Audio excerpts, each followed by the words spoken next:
अस्सलाम वालेकुम dear students, आप देख रहे हैं सैयद अली एकेडमी। और आज की इस वीडियो के अंदर हम जिस चैप्टर का जिक्र कर रहे हैं वो है हमारे पास इनहेरिटेंस। काफ़ी ज़्यादा स्टूडेंट्स की यही ख्वाहिश थी कि इस इनहेरिटेंस को भी स्टार्ट किया जाए ताकि आपकी एमडीकेट के हवाले से प्रिपरेशन अच्छी हो जाए। तो आइए आज की इस वीडियो के अंदर हम इनहेरिटेंस का बाकायदगी से आगाज़ करते हैं। अगर हम इस इनहेरिटेंस चैप्टर की जिक्र करेंगे तो इसके अंदर शुरुआती जो टॉपिक मौजूद है वो है लॉज ऑफ मेंडल। आपको ये मालूम होना चाहिए इनहेरिटेंस का मतलब होता है कैरेक्टर्स का ट्रांसफ़र होना, और इस कैरेक्टर की ट्रांसफ़र होने को हम जेनेटिक्स में पढ़ते हैं। तो जेनेटिक्स में सबसे ज़्यादा जो काम रहा है वो ग्रेगर जॉन मेंडल का रहा है, और ग्रेगर जॉन मेंडल की वजह से हम इनहेरिटेंस को ज़्यादा अच्छी तरह से समझ पाएँ। तो इसीलिए सबसे पहले इन लॉज ऑफ मेंडल को ही डिस्कस किया जाएगा, उसके बाद बकाया दीगर टॉपिक्स को डिस्कस किया जाएगा। और मज़े की बात यह कि आपकी बुक के इस पहले पेज पर ही ग्रेगर जॉन मेंडल की तस्वीर को दिखाया हुआ है, जिन्हें आज के दौर में फादर ऑफ जेनेटिक्स कहा जाता है। अगर हम जेनेटिक्स की बात करते हैं, हमने जेनेटिक्स के हवाले से पहले ही पढ़ा हुआ है कि जेनेटिक्स जो है एक ऐसी स्टडी है, एक ऐसी साइंस की ब्रांच है जिसके अंदर हम ये डिस्कस करते हैं कि पेरेंट्स से औलाद में कैसे कैरेक्टर ट्रांसफ़र होते हैं।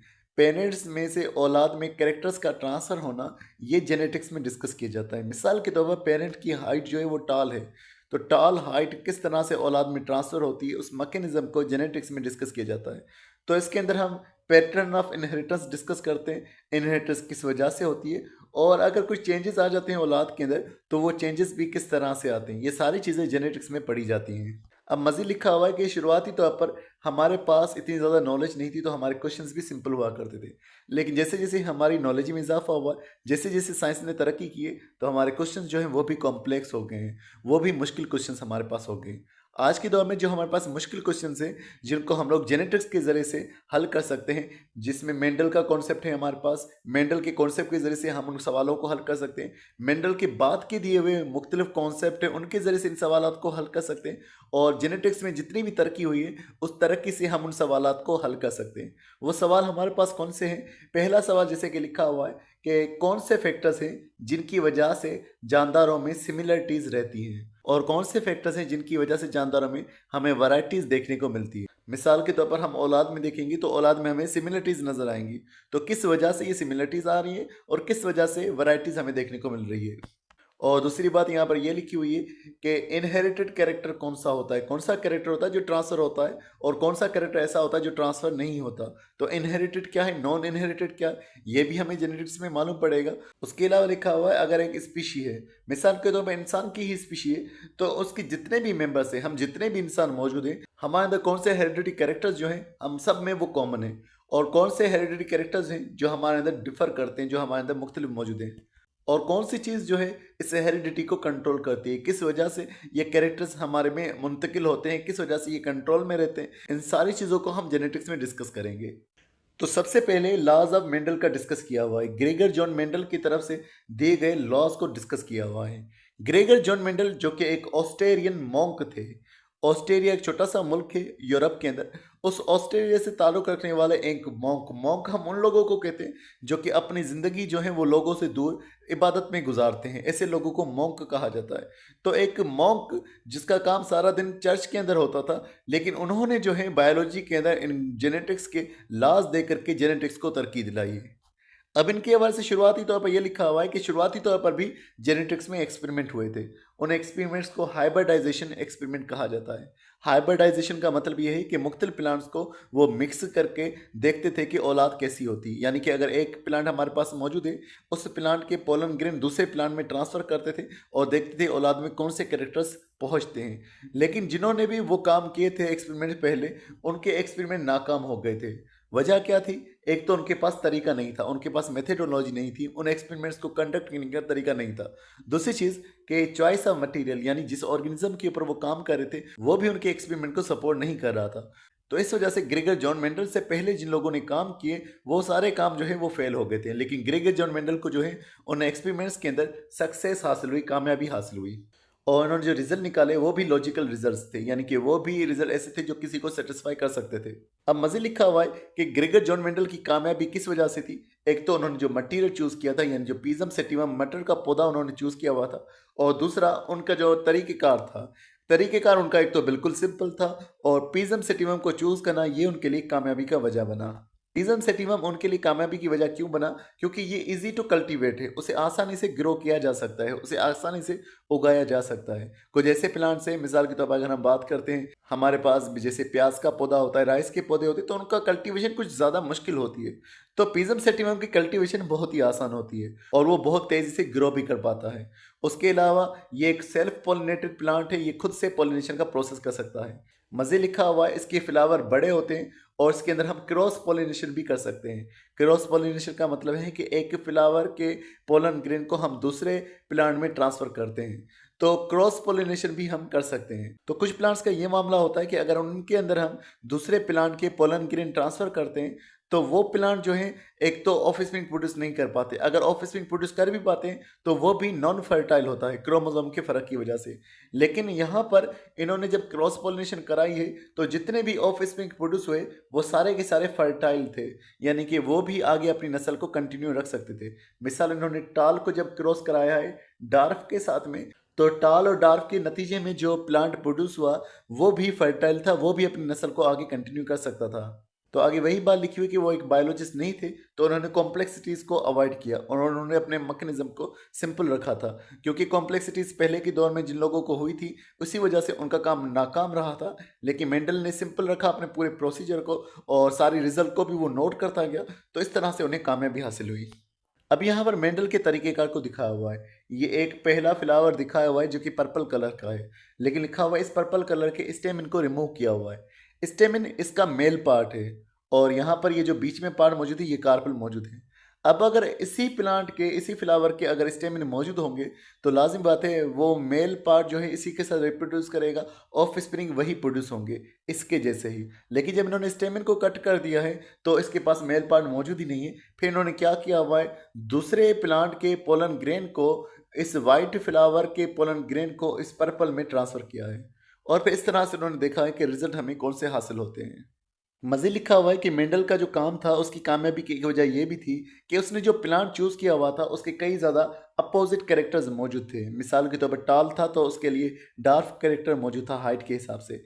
उसके अलावा फ्लावर के कलर के हिसाब से किसी के पर्पल फ्लावर थे, तो किसी के वाइट फ्लावर थे। तो उन्होंने ऐसे प्लांट को चूज़ किया हुआ था जिसके अलग अलग कैरेक्टर्स पाए जा रहे थे और फिर उनको स्टडी में यूज़ करना भी आसान था और देखना भी कि नतीजे क्या हासिल होते हैं, वो भी आसान था। मिसाल जब वो टाल को डार्क के साथ क्रॉस करा था, तो नतीजे में हमें देखने को मिलता कि क्या टाल प्लांट बनते हैं या डार्क प्लांट बनते हैं। अगर सिमिलर कैरेक्टर्स को वो क्रॉस करता, तो हमारे लिए नतीजा हासिल करना मुश्किल था। तो अपोजिट कैरेक्टर्स जो थे वो मौजूद थे और फिर वो उन्हीं को देख रहा था। अब शुरुआत में इन्होंने क्या किया हुआ है, इन्होंने चेक किया हुआ है कि क्या प्लांट हमारे पास प्योर ब्रीड है या नहीं। प्योर ब्रीड को कैसे चेक किया, मिसाल उसने टाल को कंटिन्यूसली ग्रो करा था क्या, जब भी टाल को ग्रो करा था हमेशा टाल प्लांट प्रोड्यूस होते, तो इसने कहा ये प्योर टाल है और उस प्योर टाल को उसने मिसाल के तौर पर कैपिटल टी और कैपिटल टी के साथ जाहिर किया। और एक प्लांट जिसको वो मुकम्मल तौर पर हमेशा क्रॉस कराता जाता और देखता कभी भी उसमें टाल प्रोड्यूस नहीं होता, तो वो उसको टी स्मॉल के साथ जाहिर करता और कहता ये हमेशा डार्फ ही रहेगा, यानी ये प्योर डार्फ है। फिर उसने टाल प्लांट को और डार्फ प्लांट को आपस में क्रॉस कराया और देखा कि नतीजे क्या हासिल होते हैं। यही बात आगे लिखी हुई है कि फ्लावरिंग के टाइम पर उसने जो है कॉन्ट्रास्टिंग कैरेक्टर्स को जो है आपस में ब्रीड कराया है और देखा है कि नेक्स्ट जनरेशन में कौन से कैरेक्टर्स ट्रांसफ़र होते हैं। मिसाल के तौर पर उन्होंने स्मूथ सीड को क्रॉस कराया है रिंकल सीड के साथ, यानी कि ऐसे प्लांट जिनमें स्मूथ सीड पाए जाते हैं, बिल्कुल ही राउंड स्मूथ सीड्स, उनको क्रॉस कराया ऐसे सीड के साथ जो कि रिंकल्ड होते हैं, जिनमें थोड़े से रिंकल्स पाए जाते हैं। तो फिर आगे की नस्ल में देखा है कि कौन से कैरेक्टर्स प्रोड्यूस होते हैं। तो इन्होंने जो प्लांट चूज किए हुए थे उनके अंदर 7 मुख्तलिफ कैरेक्टर्स पाए जा रहे थे। जैसे कि टाल को उन्होंने डार्क के साथ क्रॉस कराया, देखा कि पहली जनरेशन जो बनी, पहले जो प्लांट्स बने वो सारे के सारे टाल थे। इसी तरह से राउंड सीड वालों को उन्होंने रिंकल सीड वाले के साथ किया, देखा कि पहले की जनरेशन में सारे के सारे जो थे राउंड थे। अगर हम देखेंगे दूसरी जनरेशन क्या बनी थी टाल और डार्क वाले प्लांट्स की, दूसरी जनरेशन में जब इन्हीं टाल प्लांट्स को आपस में क्रॉस किया, तो काफ़ी ज़्यादा टाल थे और कुछ जो थे डार्क थे। तो इनका रेशो कुछ इस तरह से बन रहा था 2.84:1। 2.84 जो है ये तकरीबन 3 के बराबर ही होता है, तो इसी को हमने 3:1 काउंट किया। उसके अलावा जब उन्होंने राउंड सीड को रिंकल के साथ क्रॉस किया है, तो नतीजे में सारे राउंड मिले हैं। सेकंड जनरेशन में भी आपको ये रेशो नज़र आ रहा है तादाद, और ये रेशो भी 3:1 के बराबर ही है। फिर जो येलो कलर के सीड थे जिनके, और जिनकी ग्रीन कलर के सीट थे उनको आपस में क्रॉस किया, सारे के सारे ऐसे प्रोड्यूस हुए जिनकी येलो कलर के सीट थे। और फिर दूसरी जनरेशन में जब देखा गया तो काफ़ी ज़्यादा येलो और कुछ ग्रीन, तो इनका रेशो भी 3:1 के बराबर। पर्पल फ्लावर्स वालों को व्हाइट फ्लावर वालों के साथ इन्होंने जब क्रॉस किया, सारे के सारे पर्पल हमें मिले और रेशो आपको ये नज़र आ रहा है, तादाद जो है 3.15:1, तो ये भी तकरीबन 3 के ही बराबर होता है। स्मूथ जिनकी फली थी और जिनकी मुरझाई हुई फली थी उनको आपस में क्रॉस किया हुआ है, सारे के सारों के स्मूथ पोर्ट मिले हैं और ये तादाद आपको नजर आ रही है, रेशो भी आपको नजर आ रहा है तकरीबन 3:1। फिर ग्रीन पोर्ट जिनकी फली का कलर ग्रीन था और जिनकी फली का कलर येलो था, आपस में क्रॉस किया गया, सारे के सारे जो है वो ग्रीन पोर्ट नजर आए हैं पहली जनरेशन के अंदर। और दूसरी जनरेशन में आपको ये तादाद नजर आ रही, रेशो उसका भी 3:1 रहा। फिर एक्सिल फ्लावर्स जिनके फ्लावर्स जो हैं इस तरह से साइड में ग्रो कर रहे हैं, और दूसरे टर्मिनल फ्लावर्स जिनके फ्लावर्स ऐसे टॉप ऑफ द ब्रांच पर डेवलप कर रहे हैं, जब उनको क्रॉस किया गया देखा सारे के सारे एक्सिल निकले। और दूसरी जनरेशन में ये रेशो आपको नजर आ रहा है, तादाद जो है और रेशो आपको ये नजर आ रहा है। तो ये सारा उन्होंने मुख्तलिफ कैरेक्टर्स को आपस में क्रॉस कराकर देखा है और नोट किया है कौन से कैरेक्टर ट्रांसफर हो रहे हैं। तो इन्होंने कोई एक दो प्लांट क्रॉस नहीं किए हुए थे।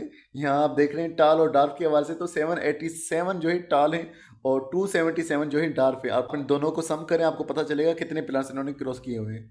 यहाँ पर भी देखें 5474 राउंड प्लांट्स, 1850 जो है रिंकल्ड प्लांट। तो ये मुख्तलिफ तादाद जो है इन्होंने क्रॉस कराई हुई है। यहाँ पर भी येलो और ग्रीन को देखेंगे तो तकरीबन 8000 टोटल इन्होंने प्लांट्स क्रॉस कराए हैं, जिसमें 6000 येलो हैं और 2000 ग्रीन के करीब है।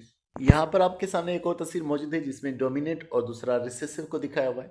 जो कैरेक्टर ज़्यादा एक्सप्रेस हो रहा था उसको डोमिनेट का नाम दिया गया। तो हाइट के एतबार से टाल जो है वो डोमिनेट था, सीट शेप के एतबार से राउंड जो है वो डोमिनेट था, सीट कलर के हिसाब से येलो जो है वो डोमिनेट था। अब यहाँ पर लिखा हुआ है सीड कोट के हवाले से, तो यहाँ पर सीड कोट का नहीं था, यहाँ पर फ्लावर के कलर का था। 7 कैरेक्टर्स जो थे उस पी प्लांट के, उसके अंदर एक जो था वो फ्लावर के कलर का था, पर्पल और दूसरा वाइट। तो पर्पल जो था वो डोमिनेट था और वाइट जो था वो रिसेसिव था। फिर पॉड शेप के हवाले से अगर हम बात करें जो कि बिल्कुल ही स्मूथ थी, और उसके अलावा पॉड कलर के हवाले से बात करें, ग्रीन फ्लावर की पोजीशन के हवाले से करें तो एक्सियल, तो ये डोमिनेंट कैरेक्टर्स पी प्लांट में मौजूद थे। तो इसी तरह से इन्होंने लॉ ऑफ डोमिनेंस को भी जो है ड्राइव किया था। लॉ ऑफ डोमिनेंस का मतलब ये है कि जब हाइब्रिड कंडीशन आती है, जब हमारे पास दो कैरेक्टर्स हम मिक्स कर रहे हैं, एक कैरेक्टर अपने आप को एक्सप्रेस कर पाता है, दूसरा कैरेक्टर जो है वो छुप जाता है।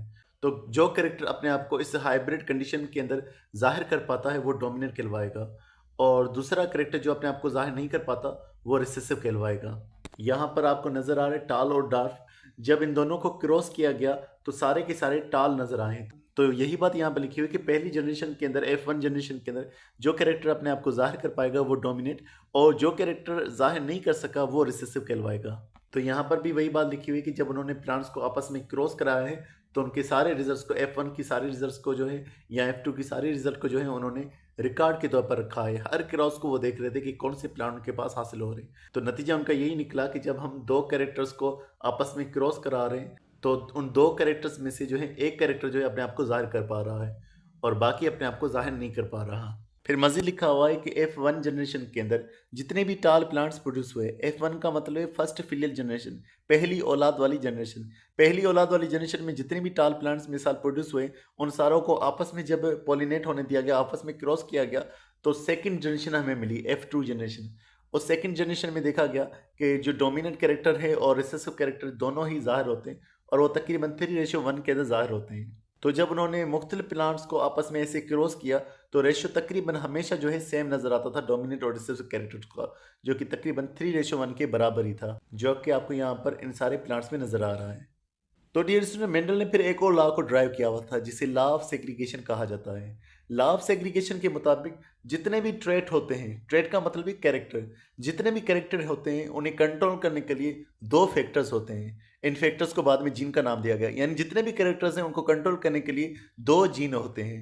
एक पैटर्नल होता है जो फादर की तरफ से आता है, और एक मैटरनल होता है जो मदर की तरफ से आता है। मिसाल के तौर पर हम हमारी बात करें तो हमारे अंदर हर कैरेक्टर के लिए दो जीन्स मौजूद हैं, एक उसमें फादर से आया हुआ है, एक मदर से आया हुआ है। वो दो जीन जो हैं एक जैसे भी हो सकते हैं या अलग अलग हो सकते हैं, ये सारा पेरेंट के ऊपर डिपेंड करता है। तो इस सारे लॉ को इंशाल्लाह हम नेक्स्ट वीडियो के अंदर हम डिस्कस करेंगे इस लॉ ऑफ सेग्रीगेशन के हवाले से। तो डियर स्टूडेंट्स, आज की बस इतना ही था। उम्मीद करता हूँ ये वीडियो आपको पसंद आई होगी। इंशाल्लाह नेक्स्ट वीडियो के अंदर हम लॉ ऑफ सेग्रीगेशन को डिस्कस करेंगे। मिलते हैं नेक्स्ट वीडियो में, तब तक अपना बहुत सारा ख्याल रखिएगा। अस्सलाम वालेकुम।